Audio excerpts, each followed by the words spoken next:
There's an implicit cultural axiom that extroverts make better leaders, often causing managers to feel concerned with the effect of their personality on their leadership. Recently, however, people have begun to acknowledge and appreciate introverted leaders. With this in mind, who really makes the better leader? An introvert or an extrovert?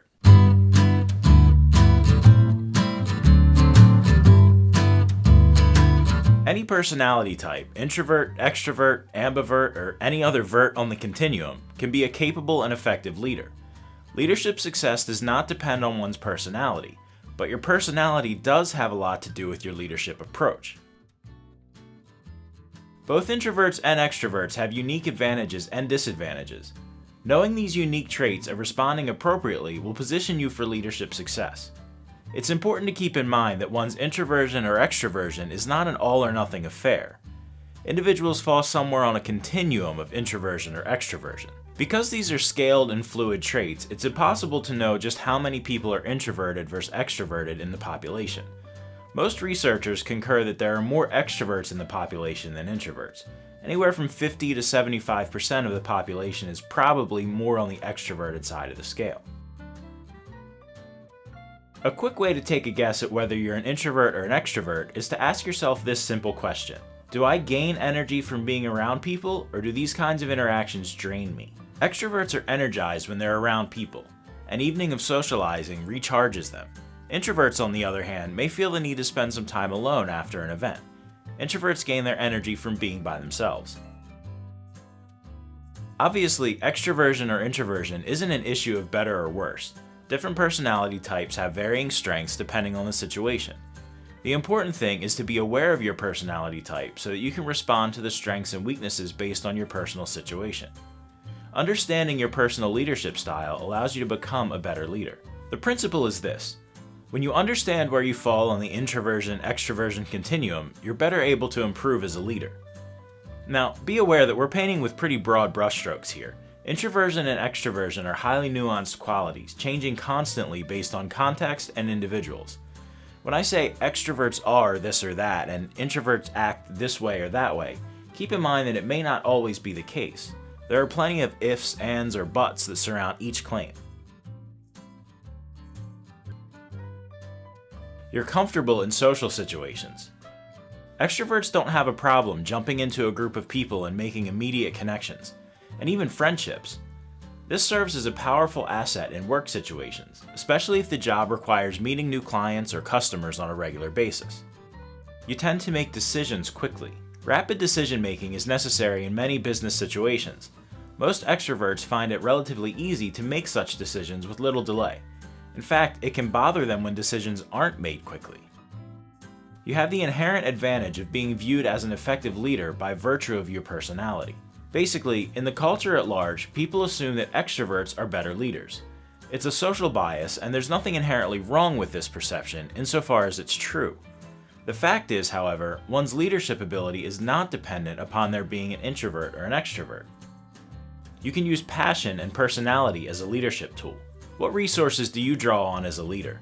Some leaders may benefit from their physique or appearance. Other leaders may benefit from their knowledge or training. Extroverts tend to possess a greater range of passionate behavior, both positive and negative, and have more noticeable personal flair than introverts.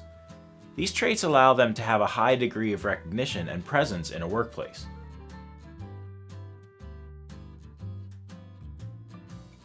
You may accidentally overlook the needs and work style of introverts.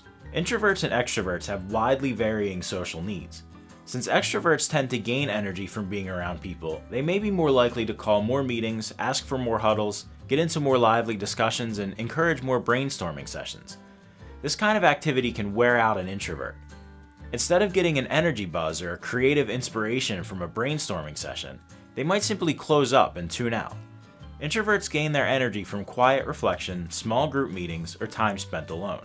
Introverts may function well as remote workers, getting more done and achieving greater success due to time spent alone. Extroverts may not be aware that people function this way and may tend to overlook the advantages of remote work. You may find it difficult to accept input or involvement from others in meetings and group discussions. Extroverts are often great talkers. In a group setting, it's easy to get carried away and just keep on talking. Extroverts find it difficult to accept silence as a productive use of meeting time, so they'll fill the void. This talkativeness may create a barrier for more reserved people who take time to warm up to a conversation. Talking isn't a bad thing, but it can be counterproductive when the goal of a meeting is to get input from other team members. Susan Cain's nugget of wisdom in her book Quiet sums up the principle bluntly. There's zero correlation between being the best talker and having the best ideas.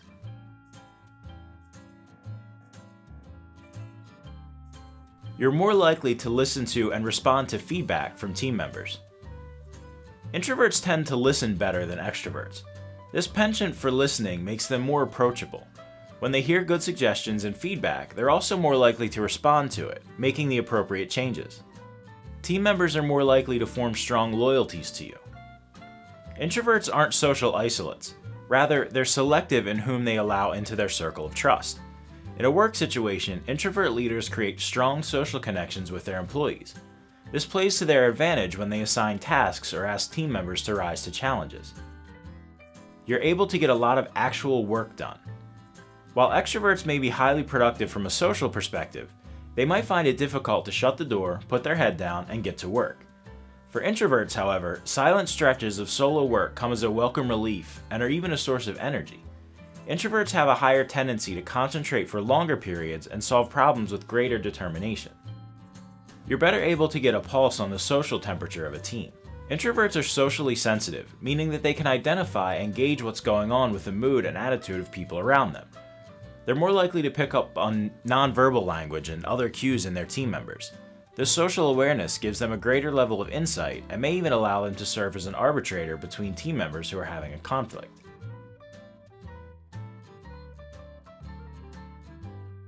You must work against cultural bias that sees introverts as less capable leaders. A Harvard report states that 65% of corporate high-level executives viewed introversion as a barrier to leadership. This may or may not be true, but it does indicate a widely accepted viewpoint that favors extroversion and criticizes introversion.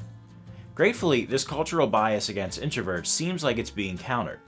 The recent spate of articles and books discussing the introvert advantage is making room for a wider cultural acceptance of introverted leaders.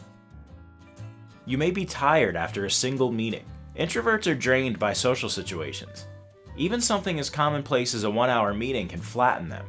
To recharge, they may need to spend the remainder of the day or at least an hour or two alone. You may find it difficult to speak up or to present your ideas in a forthright way. Introverts tend to talk less and listen more.